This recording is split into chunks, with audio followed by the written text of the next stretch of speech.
আসসালামু আলাইকুম এভরিওয়ান, স্বর্ণাজ কিচেনে আপনাদের স্বাগতম। কেমন আছেন সবাই? আশা করি আল্লাহ তাআলার অশেষ রহমতে সবাই খুব ভালো আছেন। আজকে আমি আপনাদের সাথে শেয়ার করব ইফতারের জন্য মুচমুচে চিকেন পকোড়া রেসিপি। আশা করি আমার আজকের রেসিপিটিও ভালো লাগবে। প্রথমেই এখানে আমি কিছুটা পরিমাণ চিকেন নিয়ে নিয়েছি, ছোট ছোট করে কেটে নিয়েছি। চিকেন পকোড়া তৈরি করার জন্য অবশ্যই ছোট ছোট করে কেটে নেবেন এভাবে।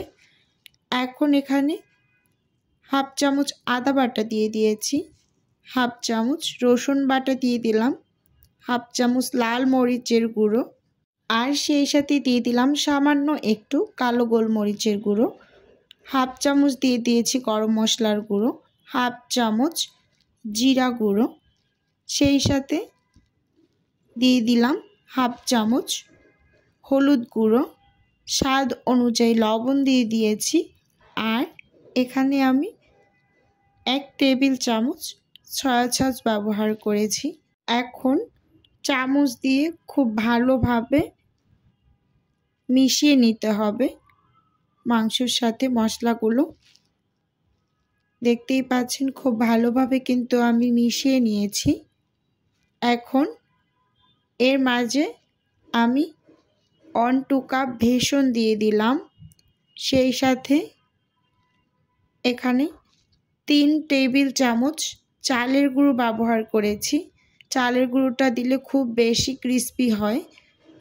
2টা কাঁচামরিচ কুচি দিয়ে দিলাম, সেই সঙ্গে 1 কাপের মতো হবে এখানে পেঁয়াজ কুচি দিয়ে দিয়েছি, একটু আন্দাজ করে দিয়েছি, আর বেশি করে একটু ধনিয়া পাতা কুচি দিয়ে দিলাম। আর সবশেষে এখানে আমি 1 টেবিল চামচের মতো লেবুর রস ব্যবহার করছি। একটা লেবুর মাঝখান থেকে কেটে 2 ভাগ ব্যবহার করেছি, যেহেতু লেবুতে রস কম 2 ভাগই 1 টেবিল চামচের মতো হবে।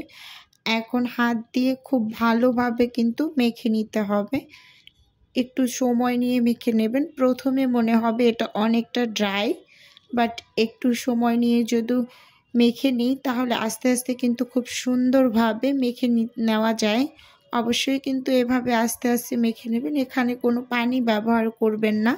পানি ব্যবহার করলে এই যে পকোড়ার শেপগুলো দিতে একটু কষ্ট হবে, তাই আস্তে আস্তে করে যদি মেখে নেন তাহলে খুব সুন্দরভাবে কিন্তু মাখা হয়ে যাবে। দেখতেই পাচ্ছেন আসলে এই চিকেন পকোড়াটা কিন্তু ছোট বড় বাড়ির সকলেই পছন্দ করে, আর এটা বানাতে কিন্তু খুব বেশি ঝামেলা পোহাতে হয় না। আমি যে রেসিপিটা শেয়ার করছি এভাবে যদি কেউ তৈরি করেন খুব বেশি ঝামেলা পোহাতে হবে না, খুব কম সময় কিন্তু ঝটপট তৈরি করে নিতে পারবেন। ইফতারের আগেই কিন্তু আমি এটা তৈরি করেছি, খুবই কম সময় লাগছে, কারণ সব কিছু হাতের কাছে রেডি করা ছিল।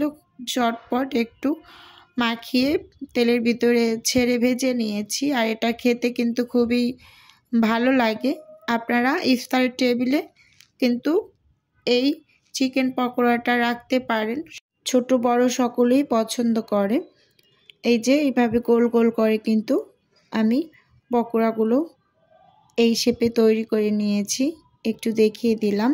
খুব ভালোভাবে আমি এখানে মেখে নিয়েছি, আর মাখাটাও কিন্তু একেবারে পারফেক্ট হয়েছে। এখন এগুলোকে ভেজে নেব, সেজন্য চুলোতে একটা প্যানে আমি কিছুটা পরিমাণ তেল একটু গরম করে নিচ্ছি, আর চুলোর আঁচটা মিডিয়ামে রেখেছি।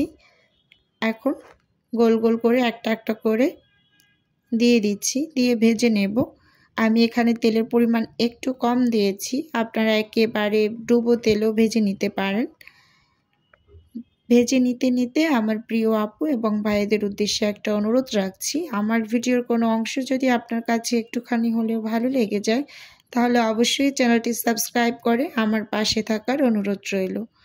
আর হ্যাঁ, ভিডিওর শুরুতে একটা লাইক দিয়ে ভিডিও দেখা কন্টিনিউ করবেন। আপনার একটা লাইকই পারে আমার এই ভিডিওটা আরও অনেকের কাছে পৌঁছে দিতে, তাই দয়া করে বলছি ভিডিও দেখার শুরুতে একটা লাইক দিয়ে ভিডিও দেখবেন। এই যে দেখতে পাচ্ছেন খুব সুন্দরভাবে কিন্তু পকোড়াগুলোকে আমি ভেজে নিচ্ছি।